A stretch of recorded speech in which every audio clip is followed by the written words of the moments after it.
What is up, YouTube? For this first thoughts video, we're going to take a look at Shardpunk Verminfall. I got a key for this through Keymailer. This game was actually offered to me instead of me requesting it, so that was pretty neat. I took a quick look at the description they provided and some of their videos and was sold. The game was developed by Clockwork Pile and published by Retrovibe. Do you like tactical RPGs like Xcom, Mario and Rabbids, or Empire Sin? Do you like post-apocalyptic steampunk settings? Do you want to bash some rats like Charlie from It's Always Sunny? You just have to laugh. Hey, buddy. Yeah, what's going on there, pal? Oh my God, I just found a rat's nest. Slaughtered about 200 of them. 200?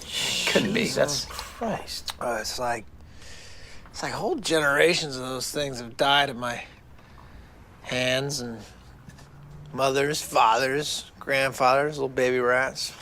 Yeah. Wow. Well, keep up the good work. Yeah. Then this game is for you. I did originally try this out live on my Twitch channel, but I forgot to record any of it. So the footage you're seeing here is a new run from the start with a couple of unlocks. I figured it was a good time to finally get around to making this video because they have recently put out 2 free DLCs for some extra characters. So let's get into my first thoughts. Right from the get-go, this game lets you know it's gonna be rough, and to succeed, you must fail a couple times first. I will say I didn't find this game too difficult overall, but that's probably because I know how unforgiving Xcom can be.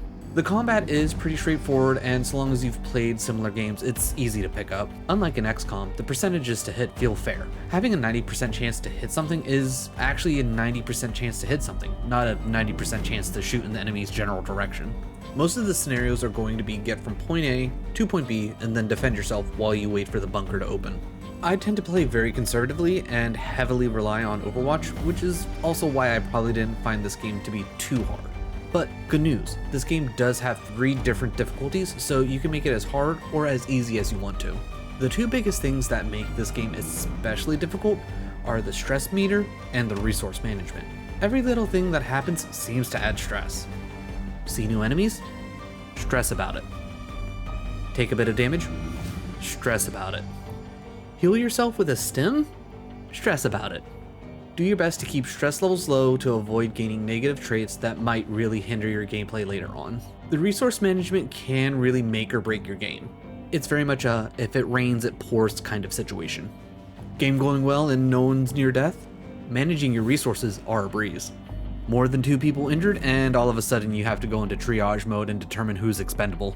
I highly recommend not only looting everything you can during the fights, but also getting any perks for characters that will let you search extra areas in the safe spaces. With the recent release of the 2 free DLCs, you have 11 characters and 3 automatons to choose from, each with their own special weapons and skills that can help in and out of battle. I highly recommend unlocking all the characters as soon as possible to really give you that nice variety. You start each run off by choosing 3 characters and 1 automaton to start your run. I would recommend doing the tutorial every time. I feel like you get a nice little bit of an extra boost by doing the tutorial, so it's not worth skipping in my opinion. I've always found a 4th random character on the next mission I would do when I didn't have a full squad, so I think the game's kind of set up in a way where you can always kind of have a full squad. I haven't had a chance to play around with everyone yet, but I can say that Gideon Shaw will always be a staple in any team that I make. Between his sniper's range and the fact that you can give him more Overwatch shots, he's a force to be reckoned with. Try out different characters and automatons and see what winning combo works for you. I found that setting up in an area where 2 or more people can be affected by the first automaton's support mode safely and using them to hold a line of defense with Overwatch really gives you some breathing room and lets you set up some nice flanks. The story of the game they have set up seems like a pretty interesting take on your usual post-apocalyptic scenario. In a future where steampunk enhancements exist, and apparently Master Splinter ended up having a few too many kids and now it's the rest of the world's problem, it's not a big surprise that things have gone to hell in a handbasket. I'm interested to finally make it through a full run at some point and see where this story goes. The graphics in this game are really well done. They have packed a bunch of details into the characters and the maps. And they have really captured the feel of the world that they are trying to create. The style of the different characters, the variety of different enemies, and even the weapons themselves. You can tell a lot of time and care was put into this game. Overall, I had a lot of fun with this game, especially if you do like the tactical RPG style of games, you're gonna enjoy this game. I know I did. I know I had a bad experience with XCOM, but I still had fun with it, though I'm a glutton for punishment as well.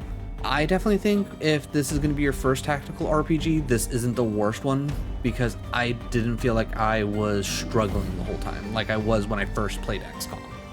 Also, for only 12 bucks, plus the fact that they've already put out 2 free DLCs and who knows however many more they're going to end up putting out in the future, I definitely think this is worth the money. Well, this has been my first thoughts on Shardpunk Verminfall. Let me know what your first thoughts were if you've played Shardpunk Verminfall. And if you made it this far, if you could drop a like and a sub, it'd really help me out. Like I said before, I did try this game out live on my Twitch channel, so if you ever want to see any of my live reactions to games, check out the link down in the doobly-doo, as well as the link for the game down in the doobly-doo as well. Thank you for watching, and I'll see you in the next one.